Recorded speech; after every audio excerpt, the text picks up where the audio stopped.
Hello student, आज 24 अक्टूबर 2020 को हमारा सब्जेक्ट है इनडायरेक्ट टैक्स जीएसटी।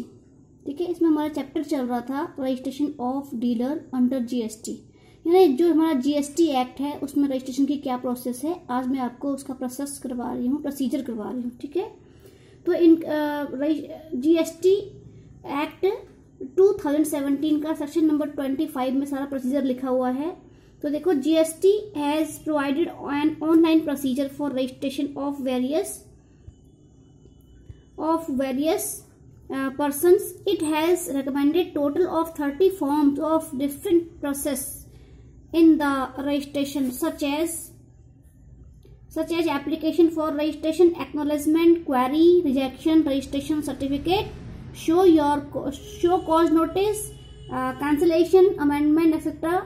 तो कह रहा है कि जो जीएसटी एक्ट है उसमें जो रजिस्ट्रेशन की प्रोसेस है वो हमने क्या करनी है, वो हमने ऑनलाइन प्रोसीजर करनी है।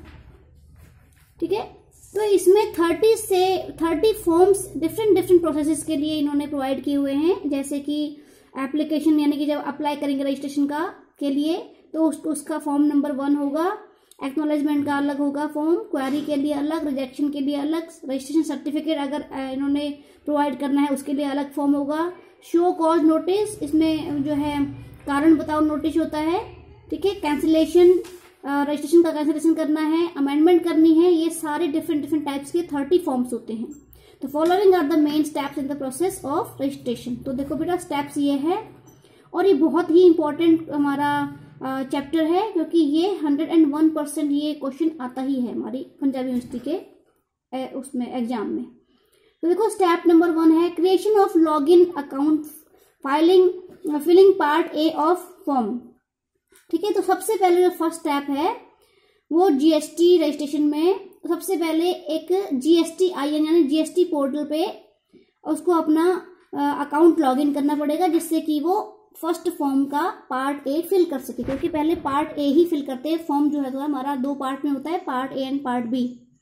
तो every person who want to get registered under GST must create, ठीक है, this a login account on the GST website to initiate the registration process। तो हर वो पर्सन जो कि रजिस्ट्रेशन करना चाहता है जीएसटी में, तो उसको एक अपना लॉगिन अकाउंट, मतलब एक अपना जीएसटी पोर्टल पे, जीएसटी की वेबसाइट पे अपना एक अकाउंट लॉगिन करना पड़ेगा, जिससे कि उसकी रजिस्ट्रेशन की प्रोसेस जो है स्टार्ट हो सके। A person has to submit the email, mobile number, PAN number on the GSTN portal. GSTN का मतलब goods and service tax network. ये जो पोर्टल होता है, यहाँ पे उस पर्सन को फॉर्म नंबर ए में अपना ईमेल आईडी और मोबाइल नंबर और पैन नंबर, ये 3 चीजें उसको फर्स्ट स्टेप में अपनी भरनी पड़ती हैं। The step 1 of the GST registration process is that part A of form GST, यानी कि फॉर्म जीएसटी, REG का मतलब रजिस्ट्रेशन नंबर 1। ठीक है, फॉर्म नंबर 1 है ये, इसका ये नाम होता है जीएसटी REG और 01, यानी कि हमारा फॉर्म नंबर 1 है, जिसमें कि वो पार्ट ए को फिल करेगा। किसके साथ फिल करेगा? Email ID, mobile number and pan number. ठीक है, the pan shall be verified automatically online. तो पैन नंबर तो आपका इनकम टैक्स वालों के पास होता ही है, तो पैन नंबर ऑटोमेटिकली ऑनलाइन ही वेरीफाई हो जाता है। तो mobile number and email shall be verified through one time password validation system.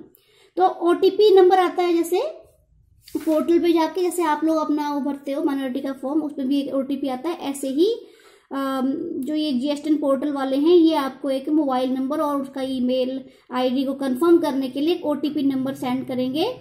ठीक है, और इसको सेंड बैक करके हमारा जो है ये मोबाइल नंबर और ईमेल आईडी दोनों ही हमारी वेरीफाई हो जाएंगी। These details are to be filled in form part 1 of GST registration 1। ठीक है, उसके बाद देखो हमारा अगला प्रोसेस है verification of part A, step number 2। अब हम जो असेसी है, जो एप्लीकेंट है, जिसने रजिस्ट्रेशन के लिए अप्लाई किया हुआ है, उसने पार्ट 1 फिल कर दिया था, फॉर्म नंबर 1 का पार्ट 1। अब उस पार्ट ए की वेरिफिकेशन करेगा, कौन करेगा? जो प्रॉपर ऑफिसर है जीएसटी का। तो next step is to verify the part A details filled by the applicant. ठीक है। नेक्स्ट स्टेप में हम जो प्रॉपर ऑफिसर है वो उस फॉर्म नंबर 1 के पार्ट ए की जो डिटेल्स हैं उनका वो वेरिफिकेशन करेगा। ऑल द अबव 3 आर्स, 3 का मतलब pan number, mobile number and email ID, ठीक है, आर वेरीफाइड। इन तीनों को वेरीफाई किया जाएगा। The PAN is verified on the GST portal, mobile number and email addresses are verified with a one time password, ठीक है। Then the application reference number is received on the registered mobile number and via email, ठीक है। तो OTP से जो है email ID और mobile दोनों की जो है वो कंफर्मेशन कर लेगा। And acknowledgement should be issued to the applicant, ठीक है, in form GST registration number 2 electronically. और जब वेरिफिकेशन हो जाएगा तो जो प्रॉपर ऑफिसर है वो इलेक्ट्रॉनिकली यानी कि इसका जो अकाउंट वहां पे ओपन हो चुका है उसमें एक एक्नॉलेजमेंट रिसिप्ट वहां पे सेंड कर देगा फॉर्म जीएसटी रजिस्ट्रेशन नंबर 2 में, ठीक है। यानी कि जो फॉर्म नंबर 2 है उस पे ये अपना वो भेज देगा, एक्नॉलेजमेंट भेज देगा कि हाँ भाई मैंने इसको वेरीफाई कर लिया है। फिर है सबमिट, स्टेप नंबर 3 है submit application form.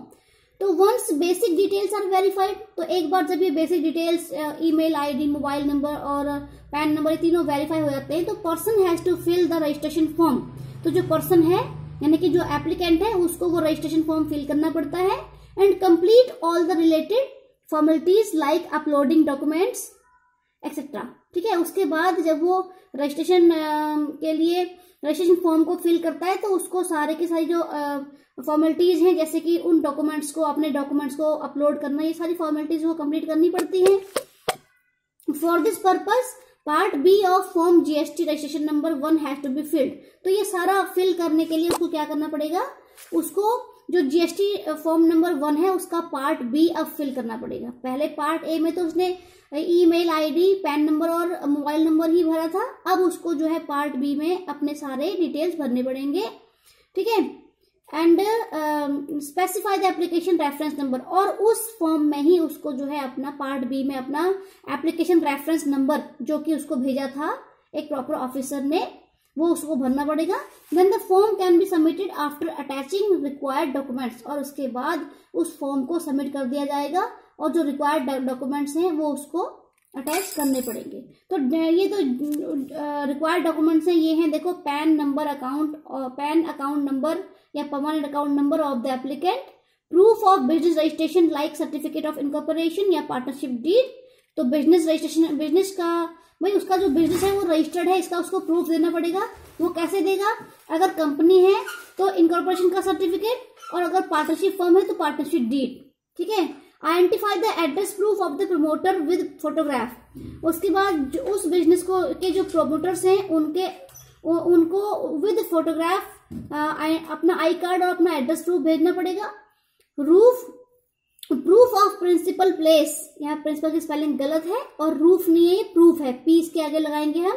Proof of principal place of business, यानी कि बिजनेस करने का जो हेड ऑफिस है, जो प्रिंसिपल मेन प्लेस है उसका प्रूफ, जैसे कि electricity bill, rent agreement etcetera. फिर bank account detail showing name, address and few transactions. उसके बाद जो उसकी बैंक अकाउंट की पासबुक होती है उसकी कुछ डिटेल्स भेजनी पड़ेंगी, उसका फर्स्ट फ्रंट पेज हमको कॉपी करके भेजना होता है, ठीक है। Digital signature of authorised signatory, उसके बाद जो ऑथोराइज सिग्नेचरी है यानी कि जो उसका जिसको साइन करने का पूरा राइट है उसके डिजिटल सिग्नेचर भेज जाएंगे, जैसे सीईओ हो गया या फिर जिसके पास पावर ऑफ अटॉर्नी है कंपनी की, ठीक है। अब हमारा आता है स्टेप नंबर 4। स्टेप नंबर 4 में जो पार्ट बी जो एप्लीकेंट ने भर के भेजा है तो जो जीएसटी का प्रॉपर ऑफिसर है वो उसकी वेरिफिकेशन करेगा, ठीक है।